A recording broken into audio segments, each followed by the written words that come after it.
Welcome to Exploring Boys Education, a podcast produced by IBSC. I'm your host, Bruce Collins. In each episode, we delve into topics of interest for educators and leaders in boys' schools in support of those of you who, like IBSC, champion boys' education. In this episode, we celebrate the IBSC Action Research Program and hear directly from the Action Research leadership team and some of the top researchers from the most recent Action Research outgoing cohort. To share more about this episode and other IBSC news, welcome with me IBSC Executive Director Tom Batty, who joins us again for the IBSC Newsreel. Many thanks, Bruce, and welcome all listeners, those regular and those dialing in for the first time, to a new season of Exploring Boys Education. With Bruce at the helm, since its launch in April 2019, this podcast has garnered close to 30,000 unique downloads, which speaks powerfully to Bruce's mastery of mic and guest and to your loyalty. We look forward to this, our 64th episode, and the months ahead as we continue to bring you insights about boys and their education. It's always good to have sound premise when striving for improvement, and thanks to dedicated researchers, there are now things we know. We know the significance for boys' outcomes of teachers working together to improve their craft and their sharing of experience and findings. IBSC Action Research is a hub for such momentum, a blend of the fruits of academic findings in the public domain with local research tailored to specific cause, using what we know to unearth more. Later in this episode, Bruce speaks with Erna Goodier, who was awarded the top research project for the 2024 IBSC Action Research cohort. Erna received this award for the completion of a highly innovative action research project and a valuable contribution to the IBSC research community. Bruce is also joined by outgoing IBSC Action Research Coordinator Laura Sabo, IBSC Action Research Team Advisor Luke Rawle, and other action researchers from the 2023-2024 IBSC Action Research cohort. Focusing on the action research topic, Balanced Boys, Promoting Healthy Masculinity Beyond the Classroom, Carla Boniolo, Hugh Blood, Kendall Murphy, Carl Kelvington, Melissa Sangavi, Patrick Gluck, and Sarah Moss Holland also share their experience of IBSC Action Research. IBSC could not run the Action Research Programme without a dedicated and imaginative group of faculty members from IBSC member schools across the globe. On behalf of the many who will benefit from their work, I thank this team for their commitment to the cause. To this year's IBSC Hawley Jarvis Award recipient, Laura Sabo from St Christopher's School, a big thank you for your skill and deft touch in leading the advisor team. And of course, the diversely talented members of that advisor team also deserve rich note of appreciation. Thank you, Polly Higgins from King Edward's School, Birmingham, Brian Dunn of Roxbury Latin School, Trish Sislak from Crescent School, Corey Brown from the Haverford School, and Luke Rawle from Toowoomba Grammar School. And finally, to the IBSC Action Research gem that is Di Laycock, who is now stepping back into the role of Action Research Coordinator. Thank you, Di, for again working your editing magic on researchers' reports to make sure they shine brightest. Before we hear from these action researchers, I'd like to highlight some upcoming IBSC programs, the details of which can be found by visiting the IBSC website and clicking the Professional Development tab. Our 2024-2025 professional development season kicks off with 3 online events addressing engaging boys in learning, fostering resilience, and modern classroom management, led by experts Dr. Michael Reichert, Andrew Reiner, and Mark Dowling. The 30th of September sees the start of 2 3-week online classes, Boys and Belonging, and our evergreen course for teachers new to boys' schools. And keep an eye out for what we believe is a great suite of ideas labs as we host conversations about boys and reading and boys and technology, and 3 gatherings for directors of DEI in North American boys' schools, heads and assistant heads in boys' primary schools, and heads and deputy heads in boys' middle schools. Not a bad lineup. Could even rival the EPL. Back to the here and now, and very much a home fixture, we turn our attention to the inspiring stories from our action researchers. Now, Bruce, you have the whistle. Thank you again, Tom. It's always good to have you on the podcast sharing IBSC news. Before I speak with this episode's guests, I'd like to mention and highlight that the first of these, Laura Sabo, recently completed her tenure as IBSC Action Research Coordinator. In recognition of her transformational service to IBSC as an employee of an IBSC member school, Laura was awarded the prestigious 2024 IBSC Hawley Jarvis Award. Laura's contribution to the work of IBSC spans 14 years, starting with the completion of her own IBSC Action Research project, after which she served as a team advisor and then the program coordinator. It's a privilege then to be able to start this conversation off by speaking with Laura. Thanks, Laura, for joining us. We're celebrating you, but we're also celebrating another cycle of IBSC Action Research here in London at the IBSC Annual Conference, which is, as we know, being hosted by Harrow School. And the 2023 to 2024 cohort will present a few days after we're actually recording this. And so I'd just like, as we start, this is a significant program in the life of IBSC. The research projects every year are just so insightful and help schools around the world. As the research coordinator, I'd love to hear some insights into some of the research topics that have been engaging researchers over the last 18 months or so since they started. Sure. Bruce, I have loved this topic because it's really been wonderful to provide our hardworking teachers who are wearing many hats, an opportunity to consider how they can best use their time in these spaces outside their classroom, their typical kind of, if you will, day jobs with the boys, and help them consider various aspects of positive masculinity. So we've seen projects with this group of researchers working with boys in debate teams, community service groups, sports teams, choirs, drama groups, and even things like an embroidery club and a cooking club. These are just giving you a few examples, but the projects have also been done with a wide range of ages of our boys, from primary all the way up to our senior young men. So that's exciting to me. I think this group of researchers was really passionate about our topic and excited to think about ways to conduct their action, their interventions, their investigations in these realms. So just to kind of highlight some of the things that I've seen coming out of their projects is that boys really do welcome spaces to discuss these notions of masculinity. And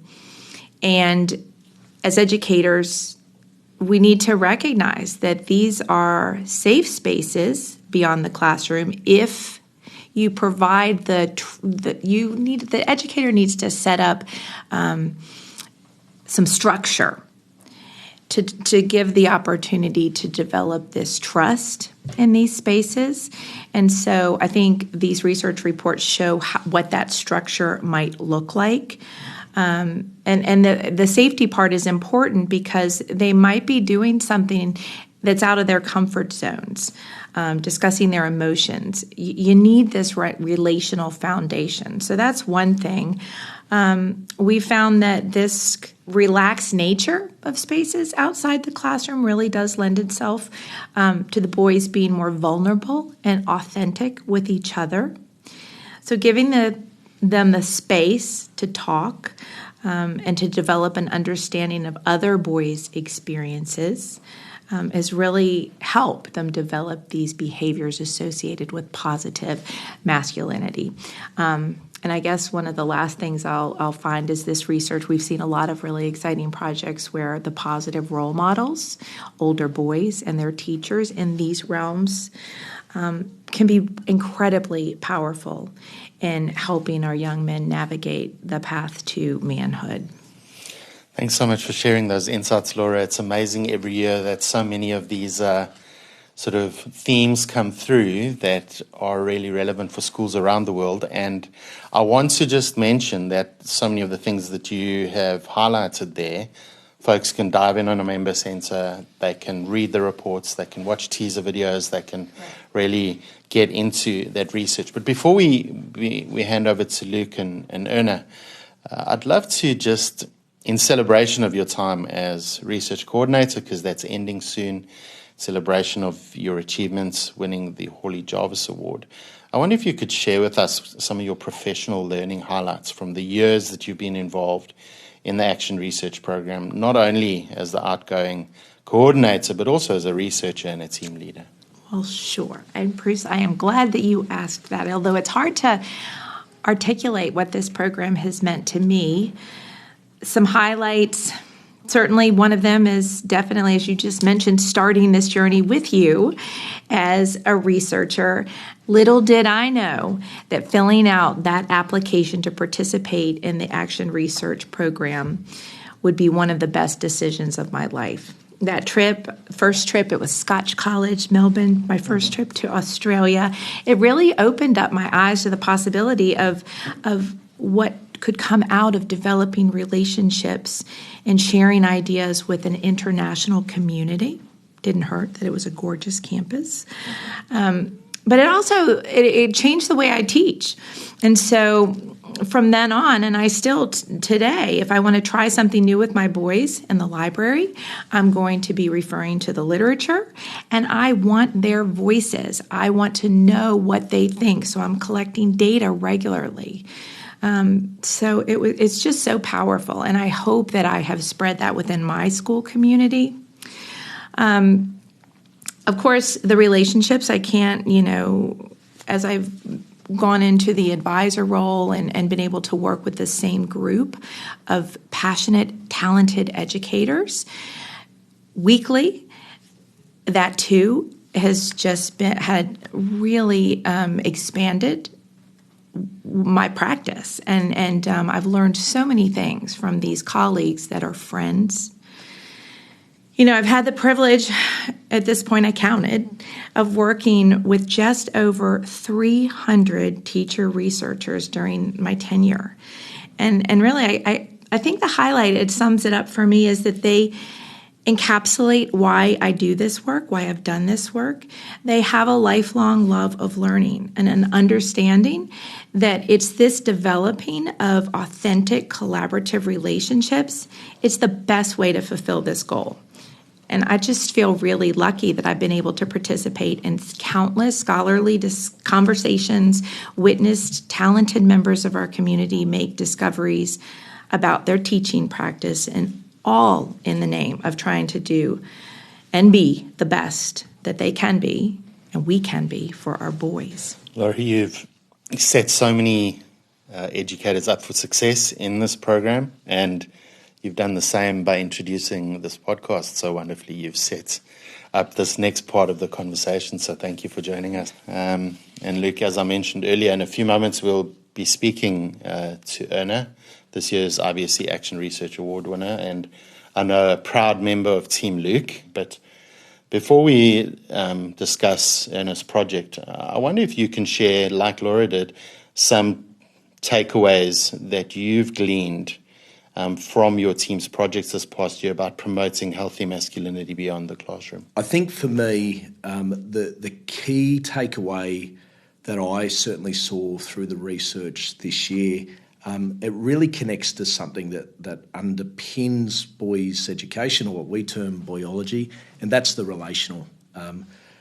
We need we need to get that right, because relationship is the very medium through which boys learn. And this particular topic, healthy masculinity, beyond the classroom, we saw the myriad of opportunities where our teacher researchers were able to build upon those healthy relationships with their boys to challenge really restrictive versions of masculinity. And the vehicle for doing that was things such as, in Erna's example, was the chemistry cooking club, but we saw all sorts of things. We saw football coaches using the medium of football to cultivate tenderness and vulnerability. We saw heads of pastoral care using dance performances to try to build self-confidence in boys. But that was all done and underpinned by these strong relationships where the boys really took risks because they trusted and they knew. And to be honest, they know that the teacher that they're dealing with, deeply cares about them and loves them. So the relational was absolutely foundational. The other thing that really came through was that restrictive versions of masculinity can be challenged, and our boys will take risks to express themselves emotionally if we provide the space to do so. And we saw that come through many of the projects throughout, that when that time and space and structure is given to something that is so important, and certainly we're all so very busy in our lives at schools, but that is what is important, and the things that are important we've got to give space to. So let's turn to Erna's project, and this podcast is about learning from her, but also I think in some way to celebrate her further and her research. What was it about her research in particular, her engagement as a researcher, that led to her winning the IBSC Action Research Award this year? Erna is an amazing teacher, but like many of us, she wears many hats throughout her school. She's obviously critical to the boarding program at St Andrews. I remember speaking to her at various times where she's away on school student leadership camps. She's coaching sporting teams, and all of these things, as I said previously, they're helping to build that relationship with the boys. So in terms of then her doing her research, that trust that underpins absolutely everything for the boys to take risks and to discuss and open up emotionally about a really sensitive topic, masculinity, and in her specific context, a very, very sensitive topic of that. And Erna had cultivated those relationships very, very clearly throughout. How intentional she was at every step of the process, just deliberately planning every step of the way, capturing data, reflecting on that as she went, and just watching her just grow and evolve with that information. She became a better teacher because she engaged with the boys' voices and listened to what impact her work was doing with the boys. Well, that is a great introduction to Erna, and I'm excited, Erna, for you to speak next. So thanks, Luke, for contributing as well, your voice to this episode. So, Erna, welcome to Exploring Boys Education. I'm excited to have this conversation. We've connected a little bit over the last number of years, and I know that this has been a really great process for you. And I know you've had an impact on your team members and on the rest of the team as well. It's just been great to see. But before we dive into your insights, I've kind of done the sort of static introduction of Erna, but I'd love to hear a little bit more about you and for our audience to get to know you a little better. So maybe just some insights into career, where you're from, and what drew you to this particular IBSC Action Research topic. Awesome. Thank you for having me. I grew up in a town about 70 kilometers south of Johannesburg in South Africa. And after school, I studied a BSc degree with no plan of going into teaching at all. Life happened and I couldn't get a job in the field that I studied. So I ended up, or should I rather say, started off teaching at an all-boys school in Johannesburg. And after my first lesson that I taught, I just knew that this is what I wanted to do. I'm currently teaching at St Andrews College, a full boarding all-boys school in Makanda, South Africa, where I teach chemistry and physics, like you've mentioned. And how I came about the IBSC Action Research project or program, I created a mentorship program at St. Andrews, but in order to do so, I wanted to make contact with teachers from other schools or other boys' schools to kind of see what they were doing at their schools, what was working, what wasn't working, especially in an all-boys boarding environment. And one of the teachers that I made contact with mentioned that he was busy completing his IBSC Action Research at the time. And so I made my way to the website, read up about the concept of action research, which I wasn't really familiar with at the time. And when I saw that the topic for the next year was promoting healthy masculinity beyond the classroom, that really triggered my interest, because as much as I teach, I'm also quite involved in the co-curricular program of the school, and I saw it as a good challenge. So let's explore your project in a little bit more detail. You know, Luke has mentioned one or two things, and we've had insights from Laura into some of the other projects and some of the themes that were coming out. And I do want to say we're not going to cover everything in detail in here, because I do want the listeners to go and find your video and your full reports on the IBSC website and read it, because it really is superb.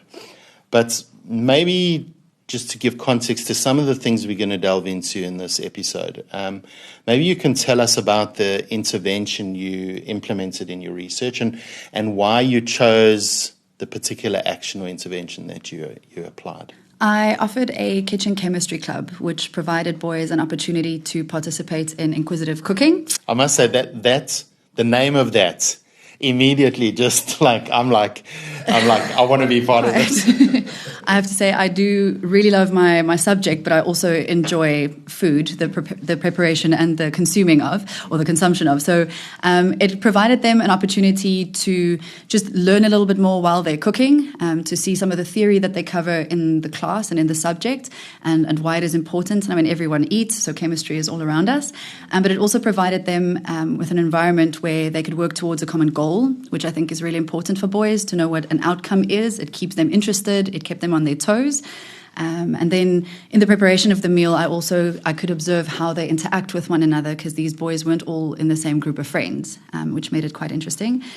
In the end, the boys would set the table every evening, and while we were enjoying the meal together, open and constructive conversation could happen, quite organically, actually. I never had a topic in mind. I would ask them about their day, and the conversation very often progressed naturally from just talking about their day and their week and the sports team that they made, or the bad mark that they got in mathematics, which they were scared to tell their parents about, to topics as deep as self-esteem, belonging, gender roles, which I then focused my study on, body image, disordered eating in boys, which that was quite an interesting session. And I think there's a lot of research to be done there, because that's often something that we would link to girls and girls' schools.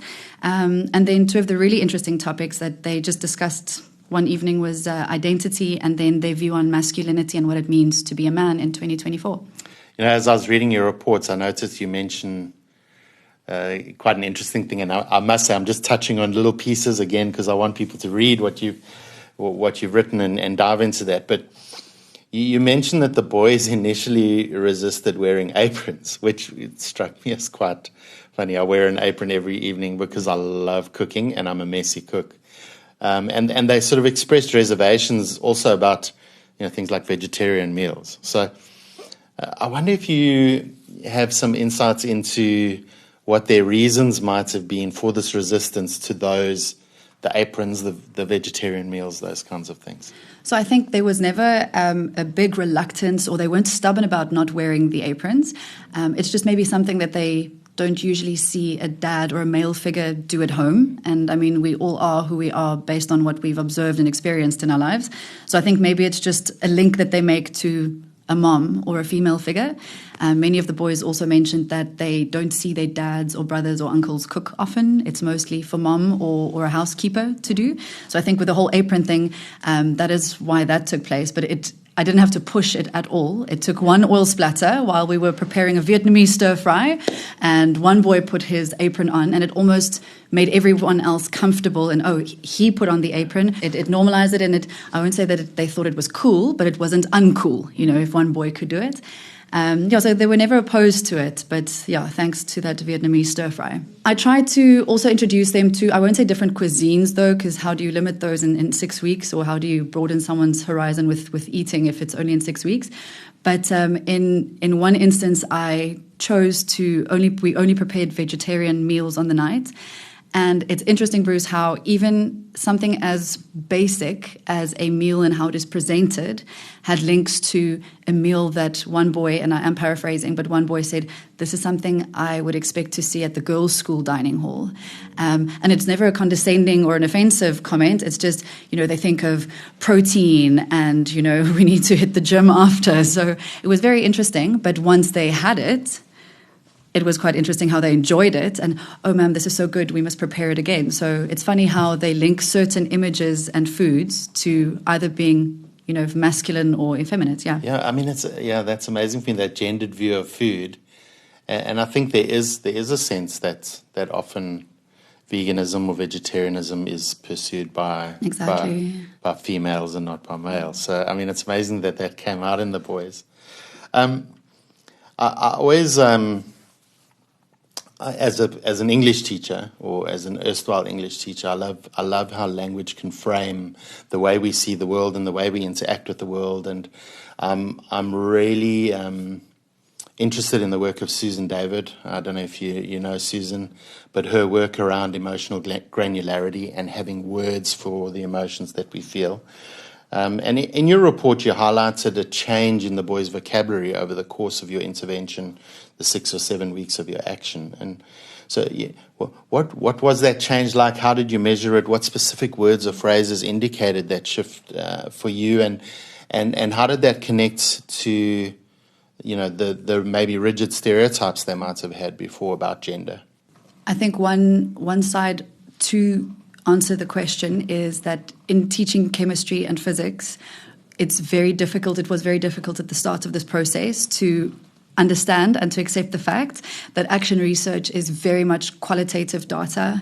And so, I mean, you can't quantify everything, which made it really blew my mind because, you want numbers and percentages. And so this was the biggest stretch for me, is also to do something outside of my comfort zone. And when I sat with the data, because while you're busy with your action, you don't really know where the data is taking you. And so only once I sat down and started working on my report and my write-up did I pick up, so when you do your coding and you obviously get to themes that you're working on, I saw that there was a great progression in about 8 of the 10 boys in the way in which they expressed the way they were feeling or their answers. So just to give you an example, every evening while they were having the meal, we would do a reflection exercise. So these would vary from on their devices, they would do a Google form and just tell me about your week without telling me about your week. And they had to either find a picture or draw a picture and hand it in. So obviously there it's quite difficult to gauge how they've grown in their vocabulary. But one exercise in particular, I think it was week 2 and week 7, what we did is I showed them different images. It was on their devices and one image at a time.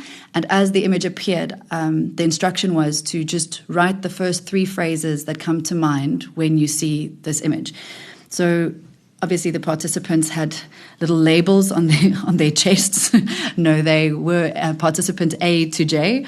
And so one participant, the first picture is a picture of a man that is, it's an animated picture, but a man that is standing kind of in the corner and he's looking at people around him, and all the male figures around him are very strong and athletically built. And you only see his face and he looks a little bit uncertain. And so the one participant in this week said, expectations, natural strength, internal conflict as I don't fit the mold. So not only is it a vocabulary thing, but it's also maybe you could see the progression in how they view themselves, and that they don't have to constantly compare themselves. And the reason I'm saying that is that same participant in week 7, then exactly the same picture, said self-acceptance, strength comes from within, and choose authenticity. I know we might think, but they knew what you were looking for, but they weren't. They actually thought that I forgot they've done the exercise already, because one boy said, "Man, but we've done it already." I said, yeah, but just continue, do it again. And if I may just share a second example, it's a man staring into a mirror and he looks quite strong from the back, but then if you look at the reflection in the mirror, he seems quite unhappy. It's definitely a negative facial expression. He's actually covering side of his face as well. So the one participant said dysmorphia, expected confidence, idealism, and missing the mark. And in week 7, the same participant said, working on my body image, incremental growth or progress, and self-acceptance. And so that it makes it worth a while doing something like this, because even though we might never see where this road or where this journey ends with the boys, it got them to think about themselves as well. And that was the twist in the plot for me with my action research. I was trying to shatter stereotypes of women in a boys' school and how they perceive us and the gender roles. But in the end, the data that I got and the feedback that I got was a lot deeper. It got to self-acceptance and belonging, which was phenomenal. And then probably shattering the gender stereotypes they have of themselves. Oh, definitely. Yeah. I mean, what really strikes me, and is the fact that sometimes we look at some of these challenges we face in boys' schools, and it seems like a huge mountain to us. And so we kind of don't even start on that. We don't even go at it.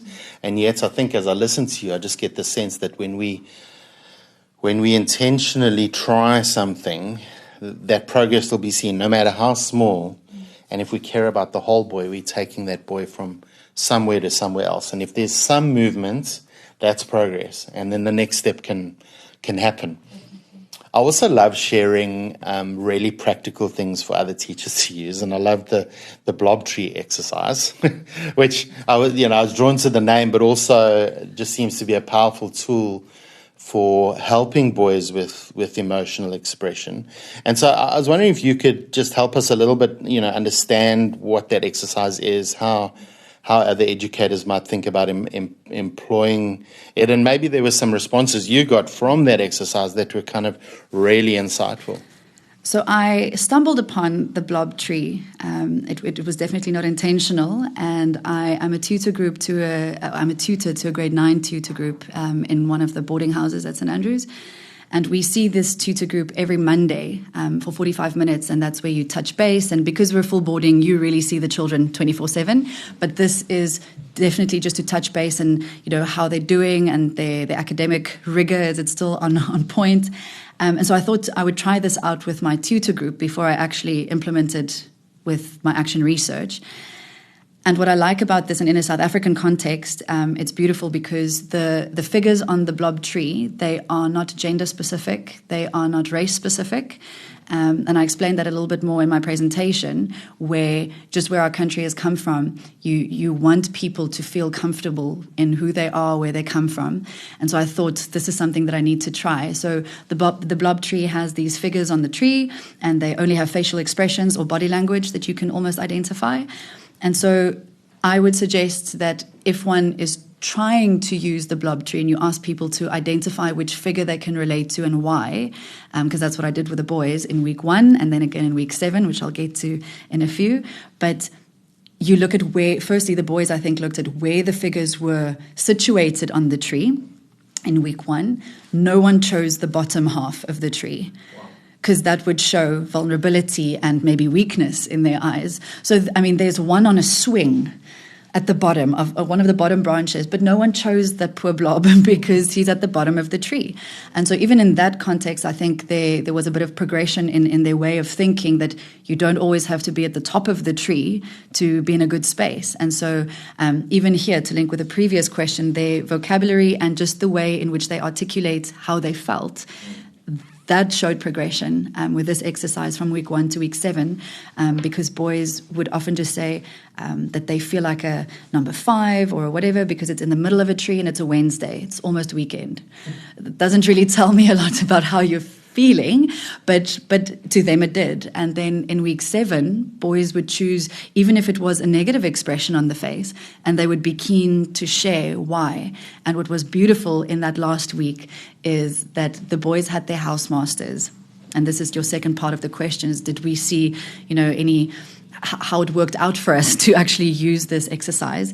The last week, the boys invited their housemasters to join in on the action in the kitchen. And as per usual, we completed the reflection exercise, which was the blob tree.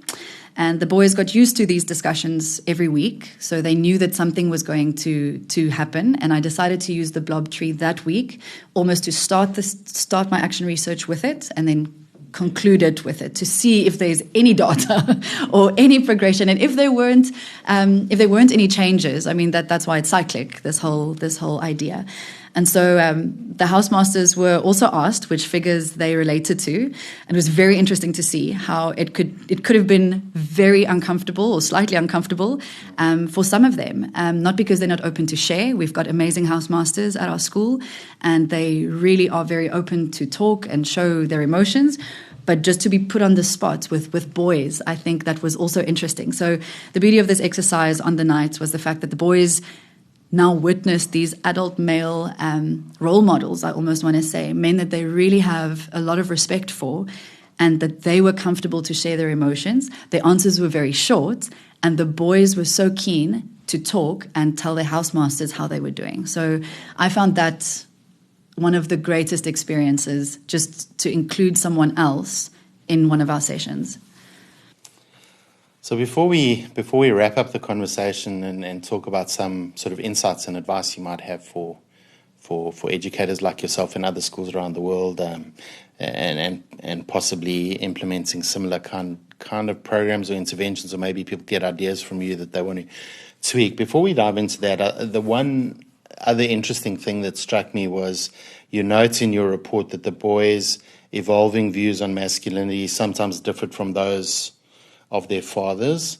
Did these differences, or as boys sort of notice these differences or maybe experience like a dissonance there, did those lead to interesting opportunities for discussion? I think that is something that many boys' schools could potentially observe. So we have many boys who have old boy parents. So their dads or their uncles or grandfathers even would have attended St. Andrew's College years ago.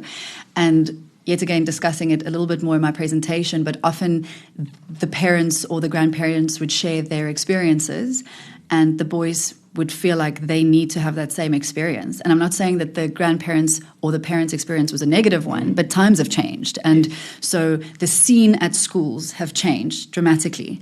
And so sometimes boys would think that what their parents did and how they perceived the world, that is what they need to take on to be a college boy, or to have a good time at the school, or to be successful at the school. And what was interesting, and 3 things, and I'll keep it short, but I got responses from the parents of the boys who participated in the action on the practical side saying, "Thank you so much for introducing my son to kitchen chemistry, or just to cooking. He managed to cook a meal," and I got a picture from one mother, and she said, she's sad to say that it looked slightly better than it tasted. But he was keen to prepare a meal for his parents, which he learned at school. So that was the practical part of it. And then also bumping into 2 fathers next to the side of the rugby field a couple of weeks ago, where I think they're quite modern in their views and quite inclusive in their views and the way they go about life. So one dad in particular, also an old boy, but just said that he's incredibly thankful that what they are trying to teach their sons at home was also, I want to say, reinforced, and that they're being held accountable to the same, I don't want to call them standards, but values at the school as well. And I thought that was that was exceptional, that a dad is also comfortable to share that with a teacher. And then just lastly, a boy in the last session, I had some interviews with the boys who were comfortable to do so. And one boy just said, after this experience, it is his goal in life, and he wants to hold himself accountable. And I'm going to quote him. He says, "I want to be a good man and not just be good at being a man." Wow. And I thought that was quite profound. Yeah. There's the language again. On face value, those statements seem very similar, but if you go under if you just go under the skin of those statements, they're completely different. Given the success of this kitchen chemistry club, still love the name of that, is there a consideration to do this again, or expand it? I think that there is so many opportunities for not just kitchen chemistry, but something along the lines of a unconventional or non-conventional activity. I always think of an activity like ballroom dancing. Our school offers it as an activity, but I think there are 4 or 5 boys that take it on. And a few weeks ago in our assembly, we had an opportunity to celebrate these boys, and they had their partners from other schools come, and they they displayed a dance that they've been working on, and they went to a provincial dance competition, and for the first time these boys were recognized. And so I think for me personally, I would love to offer the club annually if it is possible. I would have loved to present it again, tweak a few things here and there, but always aim it at the same age group, which is grade 11, so 16, 17-year-olds. And I think it would be interesting to see how the different groups respond. So yet again, I was hoping that a variety of boys would sign up. And in my report, I do discuss that a little bit, but the 10 boys that signed up were very similar in their backgrounds, and that could be a cultural thing, that culturally it's not acceptable for a boy to cook. And that was one of the findings that I did not expect to see at all. So to maybe see how different year groups, or as it progresses, whether boys from a variety of cultures will be comfortable to sign up. That's amazing. I could speak to you for hours about this. I'm inspired. And so thank you for spending this time with us. Thanks for sharing some insights. I think what you've helped the words on the pages of your report come alive. And so thank you for that. Thank you for the work you do with your boys. I think they are so fortunate to have you in their lives. And once again, congratulations for winning this award. A job well done. The IBSC Action Research Program remains one of the most powerful professional learning opportunities for educators in boys' schools. This episode is simply a snapshot of the good work that the 2023-2024 cohort did to champion boys' education. Listen to the separate bonus segment of this episode too to hear from more action researchers, and definitely spend time reading all of the research reports we have available for members on the IBSC Member Centre. Thank you again for joining us. Until next time, keep on championing boys' education.